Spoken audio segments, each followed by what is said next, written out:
Magandang umaga mga bata. Magandang umaga, madam. Ngayong umagang ito, bago natin pag-aralan ang ating aralin, ay tatayo muna tayo at magdadasal.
Mga bata, nakikita niyo ba yung mga nakadikit dito sa blackboard? Oo! Ano ang nakikita niyo dito sa harap? Mga salita po. Okay, mga salita. Sino ang unang magbabasa ng unang salita? Tingnan na natin kung marunong na kayong magbasa. Okay, Meluna, tumayo ka nga at basahin mo yung unang salita. Sumayaw. Sumayaw. Ano pa naman yung okay. Ano sa English yung salitang sumayaw? Ah, very good. Sige, sino ang pangalawang babasa? Jonathan, tumayo ka nga Jonathan at makibasa itong pangalawang salita. Tumalon. Ilabas mo Jonathan. Tumalon. Ano sa English yung salitang tumalon? Yeah, very good. Sino naman ang babasa sa pangatlong salita? Chloe. Pumalakpak. Ano sa English yung salitang pumalakpak? Tuklap. Magaling. Okay. Sa susunod, pang-apat. Sino ang babasa ng salitang pang-apat? Si Earl. Tumayo ka, Earl. Pakibasa. Pakiulit mo, Earl. Tumawa. Very good. Okay. Ano sa English itong salitang tumawa? Basa ng pumalimang salita. Si Jervin. Kumaway. Paano pa ka naman natin si Jervin? Okay. Ano sa English yung kumaway?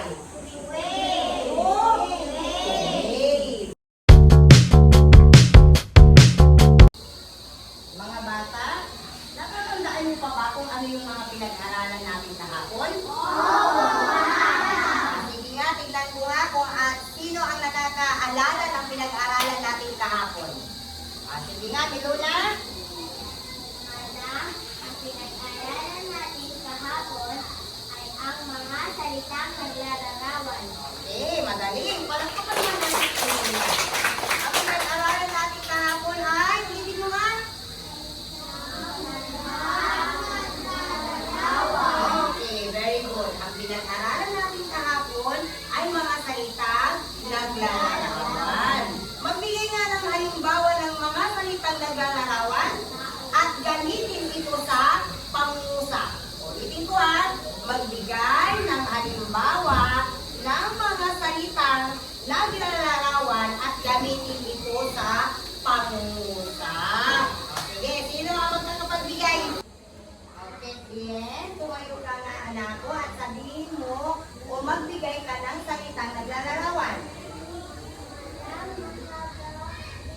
Very good. Ang sinabi ni Kate Bien ay mahaba. O ba ka naman natin si Kate Bien? Kate Bien, pwede mo bang gamitin sa pangungusap ang salitang mahaba? Oh, very good. Ano yung sinabi ni Kate Bien? Madam, si Ariana ay may mahabang buhok. Very good. Magaling at nanginig kayo ha. O, sige, sino pa ang makapagsasabi ng salitang naglalarawan? Sino pa? Jonathan. Maputi. Yan ay isang halimbawa ng salitang naglalarawan. Pwede mo bang gamitin, Jonathan, ang salitang maputi sa pangungusap? Pakilakas mo, Jonathan. Very good. Hindi daw ay maputi. Very good. Ito pa ang makapagbibigay ng halimbawa ng salitang naglalarawan. Sino pa? Si May Princess. Tumayo ka nga, May Princess, at magbigay ng halimbawa ng salitang naglalarawan. Ano yun? Pakilakas mo nga. Matangkad. Okay, palakpakan naman natin si May Princess. May Princess, halika dito. Gamitin mo nga sa pangungusap ang salitang matangkad. Galing.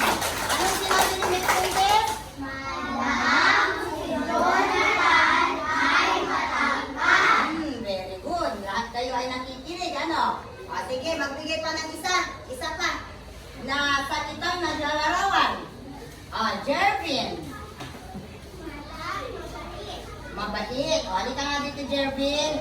Kaya mo ba na gamitin ang salitang mabait sa pangungusap? Madam, Opo, madam. Tama. Madam, si Chloe po ay mabait. Nasaan si Chloe? Ayan. Very good. Palakpakan naman ni Jervin. Ano yung sinabi ni Jervin? Madam, si Chloe ay mabait. Si Chloe daw ay mabait. Tumingin ka dito, Earl. Huwag kang titingin-tingin dyan sa labas.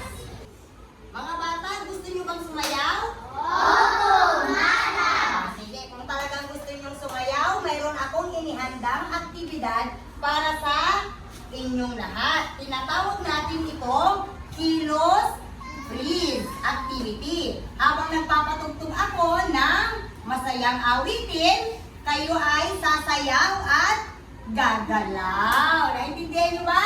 Opo, madam. Ngunit, pag huminto na yung musika, titigil kayo sa pagsayaw at paggalaw para siyang stop dance. Naintindihan? Opo, madam. At pagkatapos, pag nag-stop na yung music, di i-stop kayong lahat. I-stop kayong sasayaw at i-stop kayong gagalaw. At sasabihin ko yung isang salita at inyo itong gagawin. Halimbawa, tumalon. Paano ang tumalon? Paano ang tumalon? Ganyan. Very good. Naiintindihan nyo na? Opo, madam.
walang gagalaw.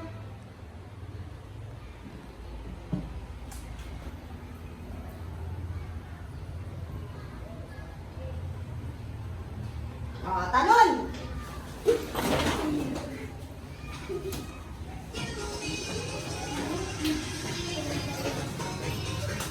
Daw, ismay kayo lahat.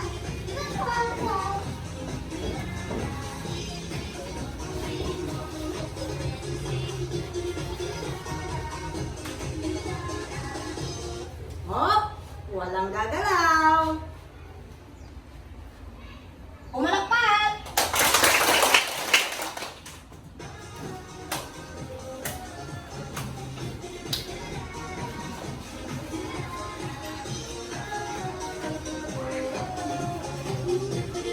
Hop. Tumawa. Very good.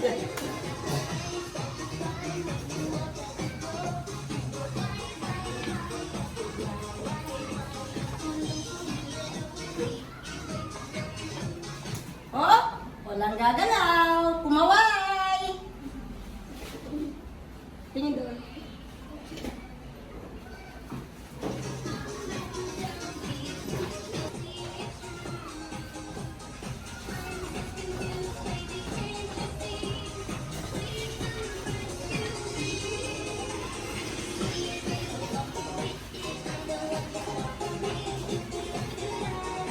Oh, walang gagalaw.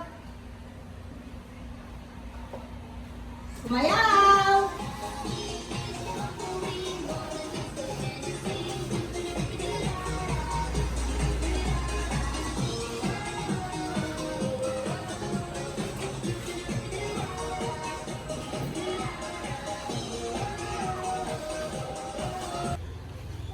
Okay, mga bata, nag-enjoy ba kayo sa inyong pagsayaw? Opo, madam! Okay, pumalakpak nga lahat ng nag-enjoy.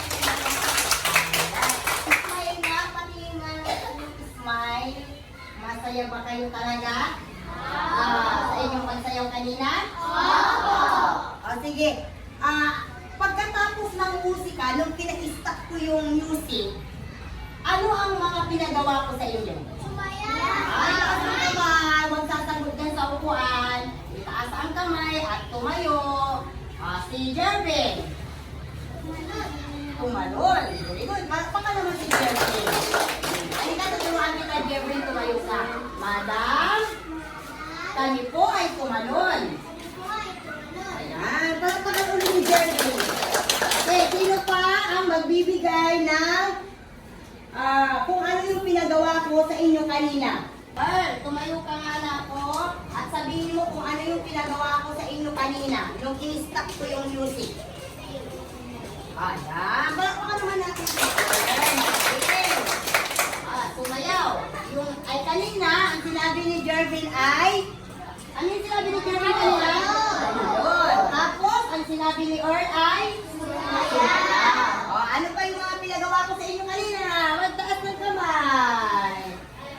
Si Sydney. Kumaway. Anong sinabi ni Sydney? Kumaway. Palakpakan din natin sa Sydney. Yan. Sino pa? Sino pa ang makapagsasabi kung ano yung ginawa nyo kanina nung pina-stop ko ang music? Si May Princess. Madam, tumawa. Paano ba yung tawa? Ayan. Palakpakan si May Princess.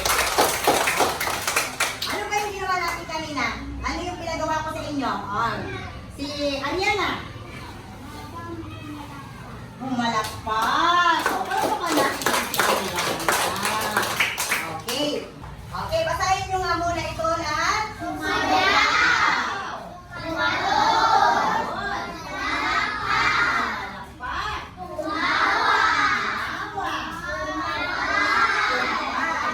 Ngayon, ito yung mga pinagawa ko sa inyo kanina, ano? Pina-stop ko yung music. Ano ang napapansin nyo dito sa mga ito? Mga salitang iyo! Very good. Sabihin mo nga, Miluna, tumayo ka nga, Miluna. Ano Anong sasabihin mo?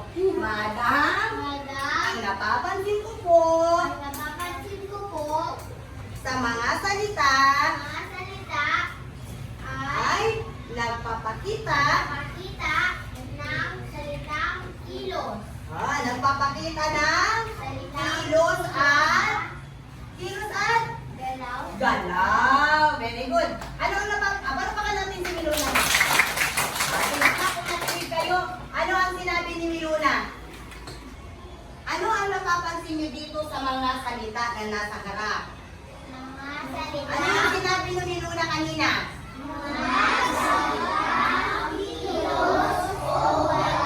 Okay, mga salita na nagpapakita ng kilos at galaw. O, pumalakpak nga ang nakaintindi.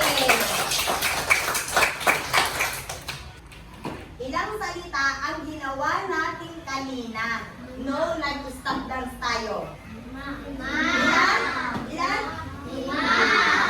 Very good. 5 salita ang ginawa natin kanina nung nag-stop dance tayo. Salitang nagpapakita ng at okay, naintindihan ninyo? Pumalakpak ng nakaintindi. Okay, sino ang tatayo at gagamitin ito sa pangungusap? Okay, Sydney. Okay, anong sinabi ni Sydney? Sumayaw kami kanina. Okay, magaling. Okay, sino ang magbabasa at gagamit ng salitang ito sa pangungusap? Si Ariana Kayabiyang. Tumalon kami kanina. Anong sinabi ni Ariana? Tumalon kami kanina. Totoo bang tumalon tayo kanina? Opo. Sige, palakpakan natin. Ready na kayo? Umarang kayo dito lahat. Tumingin kayo dito sa harap. Sino ang magbabasa ng pangatlong salita at gagamitin ito sa pangungusap? Okay, let's do it. Pumalakpak kami kanina. Okay, ano yung sinabi ni Chloe? Pumalakpak kami kanina. Pumalakpak ba kayo? Opo. Kailan kayo pumalakpak? Kanina. Kanina nung in-start ko yung sayaw. Okay, palakpakan din natin si Chloe. Sino naman ang magbabasa ng pang-apat na salita at gagamitin ito sa pangungusap? Sino? Si Kevin. Tumawa. Gamitin mo ito sa pangungusap, no?